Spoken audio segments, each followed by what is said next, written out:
Investors Playbook live. As always, you have your co-host Deshaun and Cornell, and this has been quite an exciting week, right? Last week we talked about Trump's big beautiful bill, how it can affect your money. This week is all about cryptocurrency. All right. If you have not been in the news or on social media, or if it's just not on your feed, then this is the channel and the episode that you want to listen to because a lot is happening in the world of crypto. Okay. We talk about cryptocurrency quite a lot on this channel.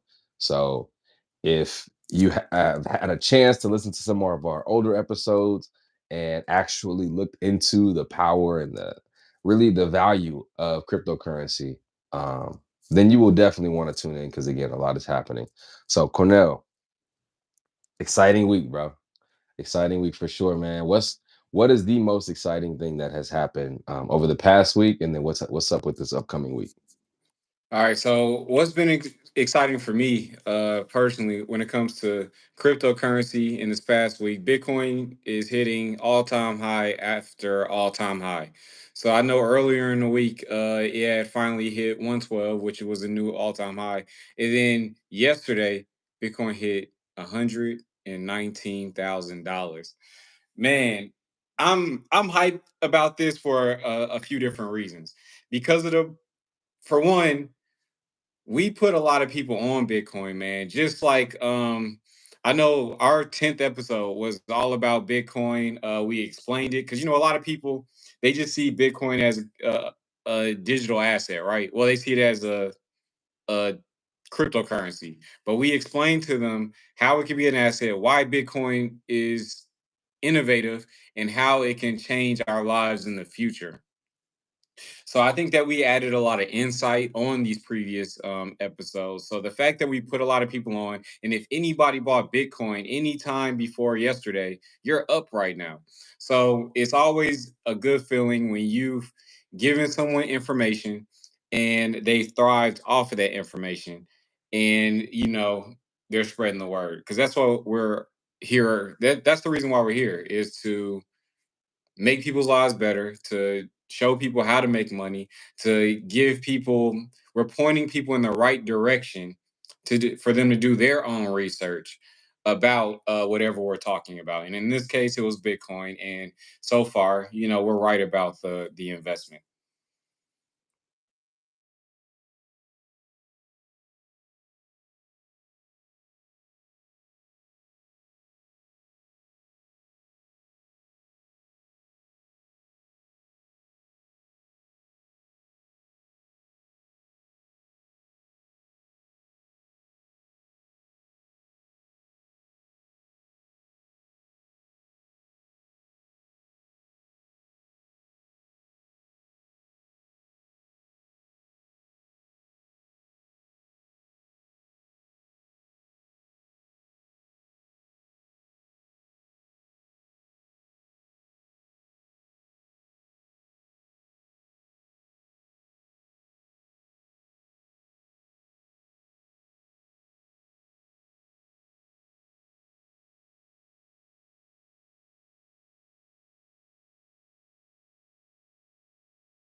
Passing 3,000. XRP is at 288.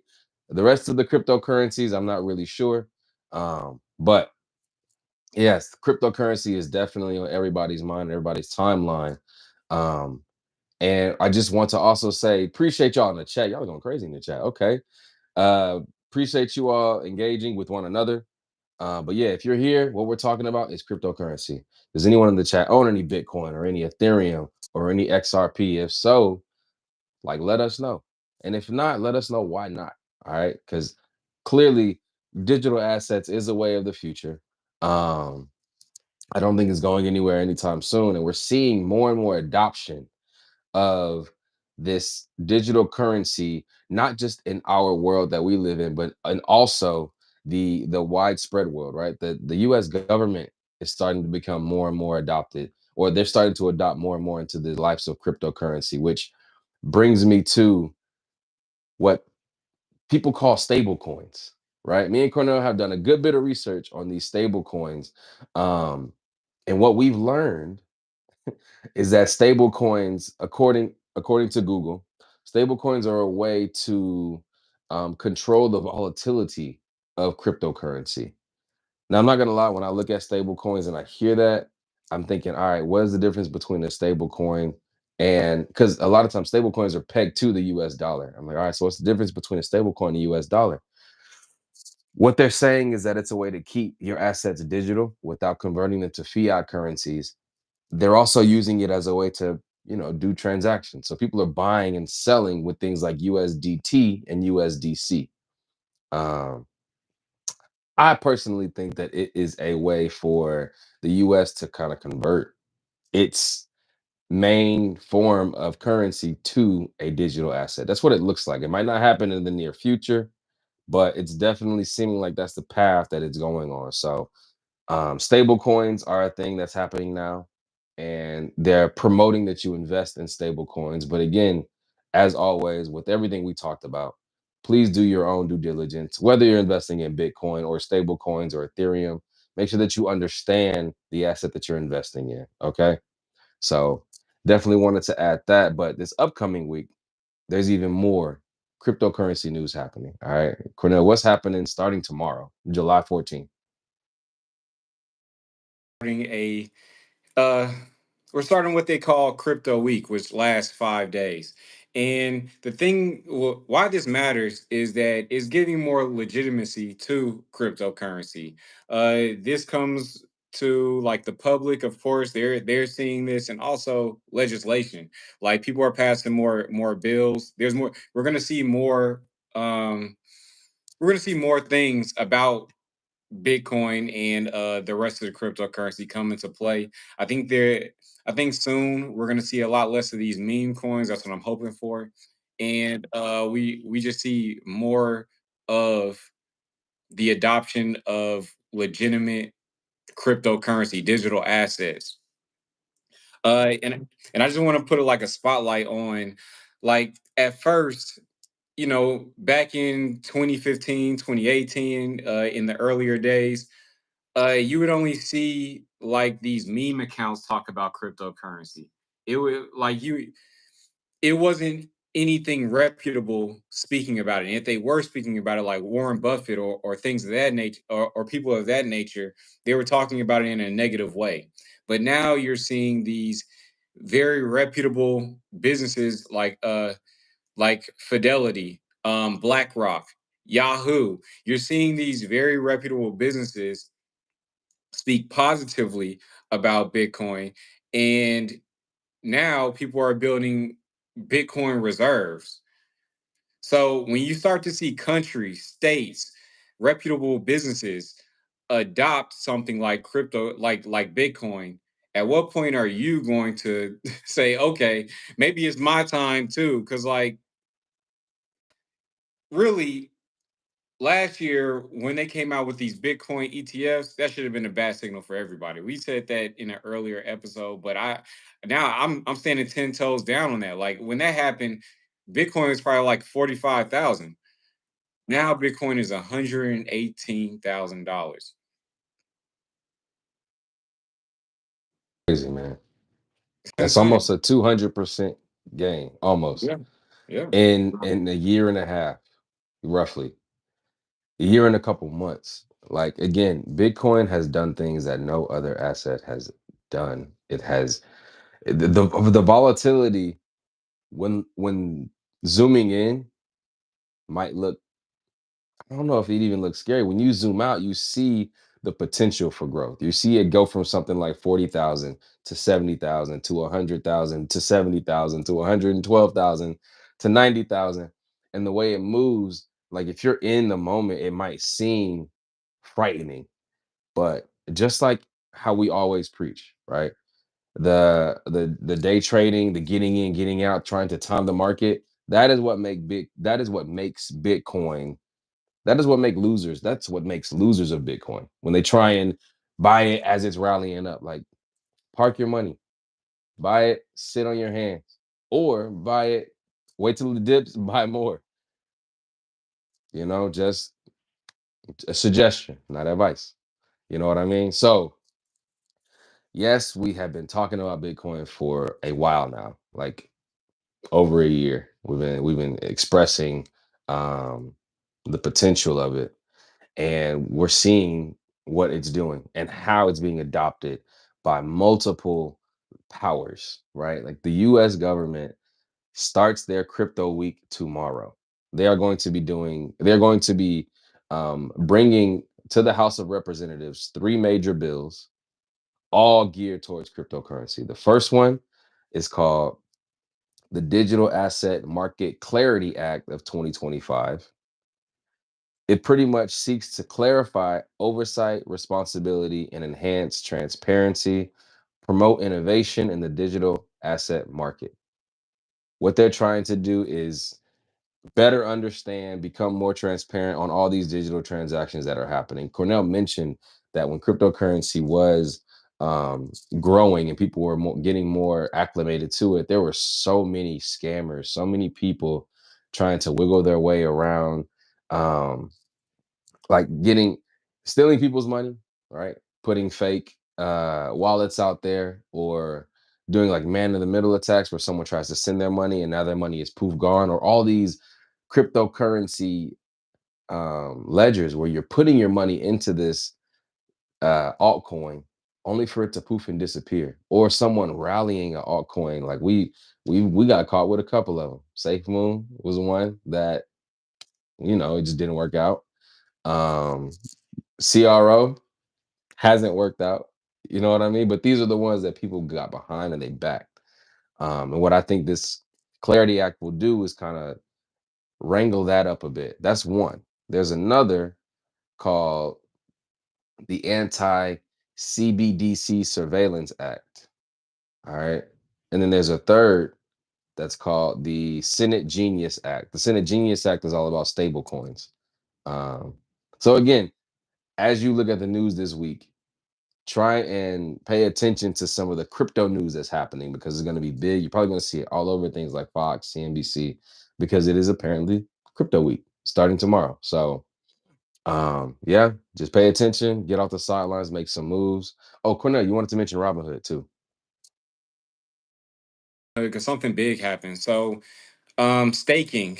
When it comes to cryptocurrencies, they have something that's kind of similar to a CD where you can lock up your money and receive a percentage of your money over a period of time. Um, in cryptocurrency, this is called staking. So what you can do is you can lock up your cryptocurrency, whether it be your Bitcoin, your Ethereum, or whatever. This has been a thing on both Coinbase and also Crypto.com and a few other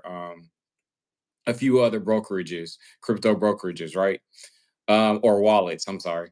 When it Now Robinhood has adopted this. So now every a lot of people know about Robinhood.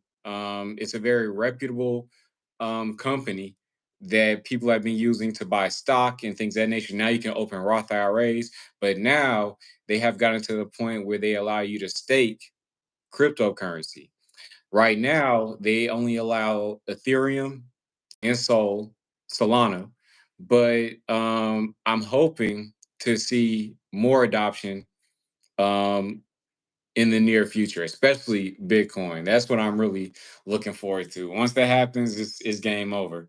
So, um, kudos to Robinhood. I think it's really dope, and I'll definitely be utilizing that feature.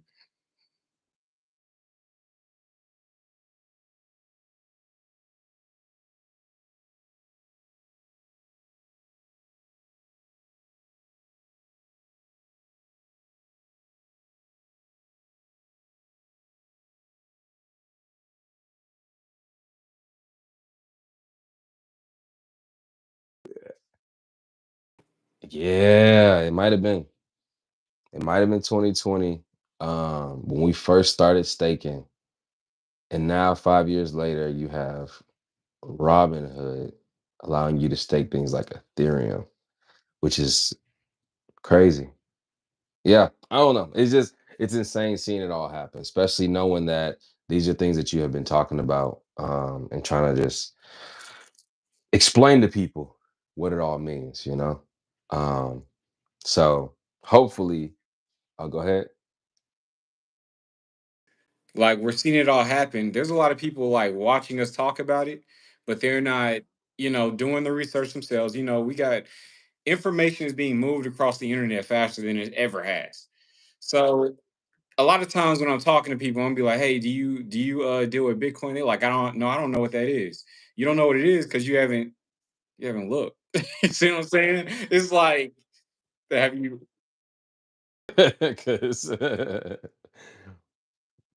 yeah, even just watching a quick YouTube video, shoot, watching this video, you know what I mean? Going back and watching some of our old ones, like it's not the most complicated thing in the world. I think a lot of times with that, people choose to make it complicated and they're not wanting to learn. Even if they watch a video, hear an explanation, it's still like, nope, doesn't make sense to me because whatever their reason is. So yeah, the well, as oh go ahead. Me? They'd be like, "Nah, it's too volatile." And they were like, "It just goes up and down." And I hate that explanation the most because that's what discourages a lot of people from getting into the stock market. It creates a false narrative that the stock market is just up and down. I wish that people would say more that the stock market trends up more than it goes down.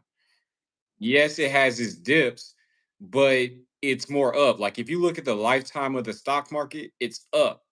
Stop telling people that the stock market is just up and down, okay? Because it's not true. Well, it's hard for people to even grasp the idea of, well, if I put my money in the stock market, I could lose it, which is very true. I'm not saying that you cannot lose your money in the stock market, but if, like Cornell said, you go back and look at history, anyone who has put their money in Bitcoin before yesterday has made money. Like it's up. It doesn't matter. You could have put your money into Bitcoin on Friday or on Friday of 2022. You're up right now because it's hit a all-time high and it has been trending up since its existence, just like the S&P 500 has been trending up, just like the Nasdaq has been trending up, just like a lot of these large companies, like the top 10 of the S&P 500. That's what's carrying the S&P 500. Companies that are trending up. Okay, these tech companies, as of now, these tech companies that are constantly growing are the ones that are carrying a lot of the index funds, and historically, they have been making gains or increasing in value. So, as to say that the stock market moves up and down, it's not a false statement, but it does create a false narrative saying that you put your money in the stock market, there's a chance that you'll lose it. But that's why we say don't try and time the market. If you put your money in the stock market and it goes down and you pull your money out, yes, you will lose that money. If you put your money in the stock market, the market goes down, you wait, the stock market goes up, you have not lost that money. You have in fact gained money. So yeah, it is that the narrative that people like to send out that the stock market goes up and down. It's too volatile. And there are so many levels to the stock market. There are so many areas of non-volatility in the stock market where if you want to feel more comfortable playing it slow, you can do that. That's fine. So I'm with you, Cornell. We got to stop scaring people away from the stock market, man. Like people got to stop scaring people away from the stock market. So yeah. All right. Well, mm-hmm. We hope that this has pushed you to do your own research, and we hope that you make some money from this. This was all about Bitcoin. This is a pivotal moment in our lives, well, in the world, to be honest. It's a pivotal moment, so take it seriously. And you don't want to wait until it's fully adopted to be like, okay, now I get some, because you don't want to be that person. It's the people that do it early, that are the early adopters, that reap the most benefit. Okay, so take that with a grain of salt, take it as you will, and yeah. And thank you. We're gonna catch y'all next week. Peace out.